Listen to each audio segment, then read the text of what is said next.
ఒక్కొక్క స్కీమ్ గురించి కాదు, ఓవరాల్గా మీ ప్రభుత్వానికి ఎన్ని మార్కులు వేస్తారు, ఎన్ని మార్కులు పడతాయి? మా ప్రభుత్వం ఈరోజు డిస్టింక్షన్లో 75 నుంచి 80% దాకా రకరకాల స్కీమ్లో ఒక పర్సంటేజ్ ఉంటుంది. డెఫినెట్గా 10 to 20% రియాలిటీగా మేము కొన్ని ఫుల్ఫిల్ చేయలేకపోతున్నాము. వాటన్నిటిని కూడా కరెక్షన్ చేసుకుంటున్నాము. అధికారులతో సమీక్షలు చేస్తున్నాము. వీలైనంత మటుకు మాకున్న స్ట్రెంగ్త్, ఎనర్జీ, రాష్ట్రానికి ఉన్నటువంటి ఆర్థిక వనరులను అన్నింటినీ కూడా ఒక పాజిటివ్ లైన్లోకి తీసుకొచ్చే ప్రయత్నం చేస్తున్నాము. పర్సంటేజ్ పెంచుకునే ప్రయత్నం చేస్తున్నాం. ఇప్పుడు ఎంత డిస్టింక్షన్లు పాస్ అవుతుందా మీ ప్రభుత్వం? ఇప్పటికీ రైతు భరోసా ఇవ్వట్లేదు, లాస్ట్ సీజన్లో ఇవ్వలేదు. ఈ సంవత్సరం 3 ఎకరాల వరకే ఇచ్చారు. మహిళలకు 2500 ఇవ్వట్లేదు, విద్యార్థులకు ఇవ్వట్లేదు. అయినా కూడా డిస్టింక్షన్లో పాస్ అవుతారా? నేను అనేది ఏంటండి, 10 years గవర్నెన్స్ ప్రజల ముందు ఏముంటుందంటే, ప్రజలకు అన్లిమిటెడ్ వాంట్స్ ఉంటాయి.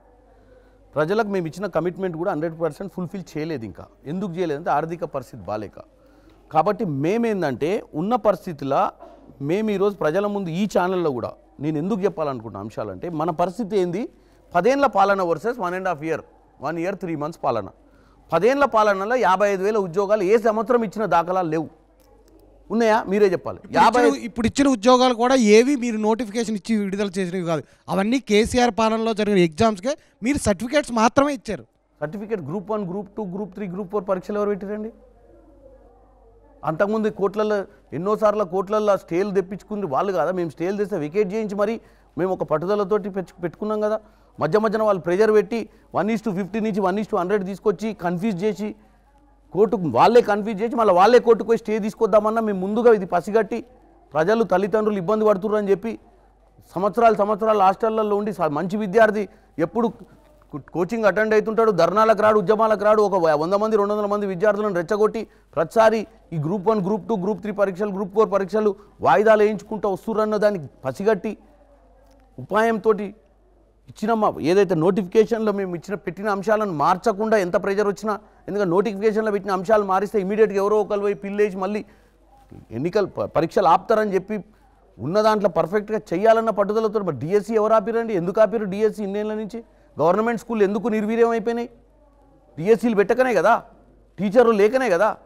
ఇవాళ సప్పులు చేసి ప్రైవేట్ విద్యా సంస్థలలో గత 10 సంవత్సరాలు నీళ్లు నిధులు నియామకాల నినాదంతో తెచ్చుకున్న తెలంగాణలో విద్య కరువైంది కదా. ఉచిత విద్య, PG to KG ఉచిత విద్య ఇస్తా అని చెప్పిన కేసీఆర్ గవర్నమెంట్ బళ్ళలో టీచర్ లేకపోతే ఎట్లా వస్తారు? ఒక మ్యాథ్స్ టీచర్ ఉంటే సైన్స్ టీచర్ ఉంటాడు, సైన్స్ టీచర్ ఉంటే ఫిజిక్స్ టీచర్ ఉన్నాడు. 10th class విద్యార్థులు అక్కడ చదవకుండా తల్లిదండ్రులు సప్పో చేసి తీసుకుపోయి ప్రైవేట్ స్కూల్లో ఎందుకు చదివిస్తుర్రు?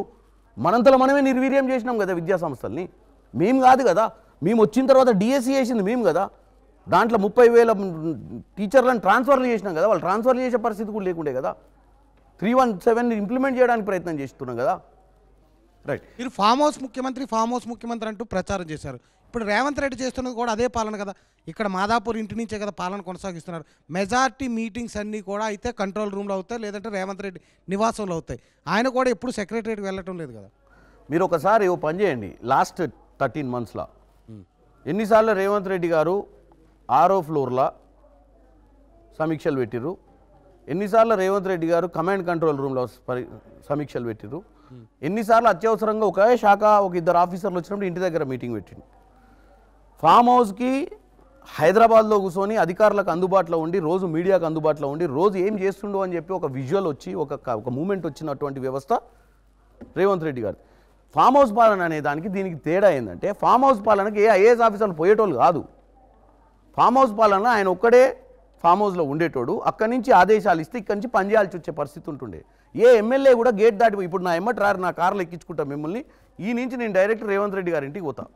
మధ్యన కారు ఒక్కరితోనే ఒక్కరు కాదు, ఎమ్మెల్యేలు ఎవరైనా అలా వెళ్ళగలరా? అందరు వెళ్ళగలుగుతారు. లేదా ఓ పని చేయండి, మీరు ఇక్కడికి ఇది అయిపోగానే ఏదైనా ఎమ్మెల్యేను, సిట్టింగ్ ఎమ్మెల్యేను పిలిపియండి, కారు వేసుకొని వెళ్తారు. లోపలికి పోవడానికి ప్రాబ్లం లేదు. ఆయన ఏదైనా అంశం చెప్పి ఒక అరగంట మాట్లాడాలనుకున్నప్పుడు ముందు ఇన్ఫర్మేషన్ ఇవ్వాలి. ఎందుకంటే సీఎం గారు మర్చిపోయి ఏదైనా మీటింగ్లో కూర్చొని ఉంటారు. ప్రపంచంలో ఏ మూల ఏ క్షణం ఏం జరుగుతుందో వేగంగా తెలుసుకోవడానికి తొలి వెలుగు వాట్సాప్ ఛానల్ని ఫాలో చేయండి.